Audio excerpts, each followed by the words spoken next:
suis migraineux chronique et je souffre de troubles sensoriels dont les causes sont probablement diverses et variées. En mars 2026 s'est déroulé le sommet mondial de la migraine, l'occasion pour moi d'en apprendre plus sur ce trouble neurologique. Aujourd'hui, je vous restitue en français les notes que j'ai prises sur le lien entre les migraines et les troubles sensoriels.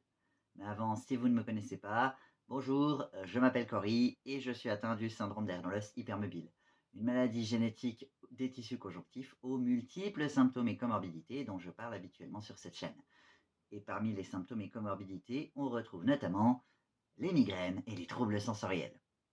Si vous pensez souffrir de ce genre de troubles, je vous invite à creuser avec vos professionnels de santé plutôt que de tout mettre sur le dos du CED, afin de pouvoir bénéficier d'une prise en charge adaptée et personnalisée pour vos besoins. L'un de mes questionnements quand la piste des migraines a été abordée pour moi était de savoir si c'était vraiment des migraines ou un combo de symptômes que je peux avoir isolément et qui se retrouvent parfois ensemble. Quand on a des troubles sensoriels, gastro-intestinaux, des troubles visuels, de la fatigue chronique et des maux de tête, c'est un petit peu compliqué de différencier l'œuf ou la poule. Ce sujet était donc particulièrement intéressant pour moi. À noter que j'ai posé directement ma question au sommet mondial de la migraine et qu'on m'a répondu que c'était raisonnablement safe de supposer qu'en cas de combo, il s'agissait d'une migraine et qu'il était important que je prenne mes traitements assez tôt plutôt que d'attendre que ça empire et que les médicaments soient moins efficaces. Du coup, si vous vous posiez la question, voilà leur réponse, mais discutez-en avec votre équipe médicale. Les migraines causent des troubles sensoriels. Il y a aussi une coexistence reconnue entre les migraines et l'autisme et le TDAH, qui sont souvent associés aux troubles sensoriels. En fait, il y a beaucoup de conditions causant des dysfonctionnements qui sont comorbides avec les migraines. On suppose que des gènes en commun existent entre toutes ces conditions. Comment savoir si les troubles sensoriels sont liés à la migraine ou à l'autisme dans ce cas? Eh bien, il semblerait que les troubles sensoriels liés aux migraines peuvent évoluer, alors que dans l'autisme, ce serait plutôt stable. En gros, plus il y a de migraines et plus il y a de troubles sensoriels. Les migraines peuvent créer de la sensibilisation centrale et de l'allodynie, c'est-à-dire des douleurs provoquées par des stimuli habituellement non douloureux. C'est particulièrement le cas au niveau de la tête et de la nuque, mais ça peut être le cas partout dans le corps. En somme, si vous ressentez une intensification de vos douleurs durant des épisodes migraineux, il est possible que ce soit lié. Au niveau des vertiges associés aux troubles vestibulaires dans les migraines, ce symptôme semble plus souvent développé par les femmes autour de 40-50 ans. Que faire pour ces troubles associés à la migraine? Pour les personnes qui ont une aggravation de leurs symptômes pendant l'exercice physique, il est conseillé de commencer par des exercices en position allongée ou dans l'eau pour réentraîner à l'activité et petit à petit revenir à la position verticale. Un conseil qui est d'ailleurs souvent donné pour les personnes souffrant de certaines formes de dysautonomie comme le POTS, qui est une comorbidité fréquente du CED, qui lui-même est une comorbidité fréquente de la migraine, de l'autisme, du TDAH. Quand je dis que le CED est comorbide avec tout.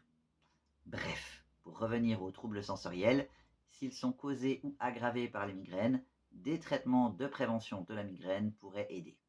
Discutez-en avec votre neurologue. Tout le monde s'accorde à dire dans ce sommet que plus vite c'est diagnostiqué et traité, plus vite ça s'améliore. Il semblerait que plus les personnes évitent les triggers sensoriels, plus ils sont hypersensibles et que la désensibilisation pourrait les aider à aller mieux à long terme. Par exemple, si les odeurs vous rendent mal, vous confronter à des odeurs que vous appréciez de manière régulière, comme par exemple de la rose ou du chocolat, pourrait aider à mieux vivre des odeurs que vous ne supportez plus. Si vous évitez la lumière, vous y devenez de plus en plus sensible et vous exposer à nouveau petit à petit pourrait permettre une désensibilisation. Je vais faire un aparté avec quelque chose qui n'a pas été dit durant ce sommet. Mais à mon avis, il est important dans ce cadre-là de connaître la cause de vos troubles sensoriels. Car si apparemment il y a une étude qui montre une amélioration en resensibilisant au sens dans la migraine, j'ai entendu le conseil inverse pour les troubles sensoriels liés à l'autisme, où le conseil serait plutôt d'éviter les triggers pour éviter des surcharges. Du coup, si vous êtes autiste et avez des migraines, à vous de voir si vous voulez tester dans quelles conditions. Pour partager mon expérience personnelle, maintenant que j'ai un meilleur traitement pour la migraine, mes troubles sensoriels me semblent un peu moins violents, même s'ils sont toujours présents. D'où l'importance d'avoir une prise en charge globale et personnalisée si c'est possible. Il a été aussi mentionné que des thérapies comme le biofeedback, le mindfulness et la thérapie cognitivo-comportementale aidaient pour les troubles sensoriels liés aux migraines. Si ce sont des approches qui vous tentent, je vous laisserai creuser ces pistes de votre côté. Pour conclure, il y a un impact significatif des troubles sensoriels dans la migraine, mais il semble que cela peut s'améliorer, que ce soit par des thérapies, des désensibilisations ou des traitements visant directement les migraines et en conséquence améliorant ce symptôme, que ce soit avant, pendant ou hors crise migraineuse. Personnellement, j'ai dans le cadre de mon autisme fait de l'ergothérapie pour avoir une évaluation de mes troubles sensoriels et des conseils sur comment les balancer. Je ne sais pas dans quelle mesure ça peut être utile dans le cas des migraines, mais peut-être que ça pourrait aider aussi. Si vous avez des migraines et êtes autiste TDAH avec des troubles sensoriels, ça m'intéresse de connaître votre expérience. Sur ce, je vous souhaite plein de cuillères et je vous dis à la prochaine. Bye!